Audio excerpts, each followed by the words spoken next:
Isinusulong sa Kamara ang investigasyon sa pagpapalawak ng telecommuting o work from home arrangement sa bansa bilang posibleng solusyon sa tumataas na presyo ng langis at pamasahe.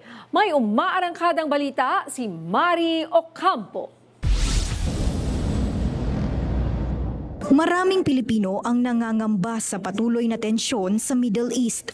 Bukod kasi sa mga pangamba sa seguridad ng OFW, dama na ang epekto nito sa presyo ng krudo sa Pilipinas at ibang parte ng mundo. Kapag tumataas ang presyo ng gasolina at diesel, hindi naman ang mga malalaking negosyo ang unang naapektuhan.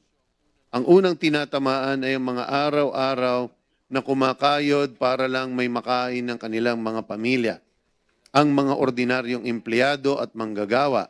Kaya naman inihain ni House Majority Leader Sandro Marcos ang isang House Resolution na nag-uutos sa Committee on Labor pati na rin sa Trade and Industry na magsagawa ng joint inquiry para suriin ang implementasyon ng telecommuting at iba pang flexible work arrangement sa bansa. Target nitong matukoy kung paano makakatulong ang work from home setup para mabawasan ang gastos ng mga manggagawa sa transportasyon at kuryente. Yung mga workers natin, ang hirap bumiyahe, papasok, pauwi, tapos yung gastos pamasahe.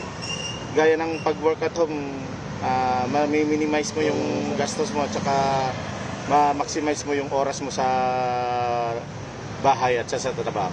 Sa ilalim ng Telecommuting Act na ipinasa noong 2018, pinapayagan ang mga kumpanya na magpatupad ng remote work setup. Ngunit sa kasalukuyan, limitado pa rin ang implementasyon nito sa ilang sektor, kaya't nakikita ng mambabatas na may puwang pa para palawakin ang polisiya.